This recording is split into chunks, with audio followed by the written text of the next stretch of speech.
Buenas tardes gente, hoy nos encontramos de vuelta en el curso de soldadura, esta vez con los simuladores de la marca Soldamatic.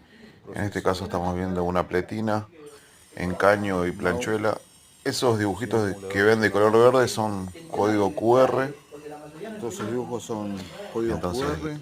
la careta Lo lee que está viendo eso el soldador es y lo lo que que se estamos ve viendo acá. por la computadora es lo que ve el soldador dentro de la Acá careta. se ve en la Así máquina. de esta manera vamos a ir practicando, capacitándonos para poder Y ahí queda darle soldando. este nuevo Y curso a después los está alumnos del el juntando. taller de soldadura y herrería.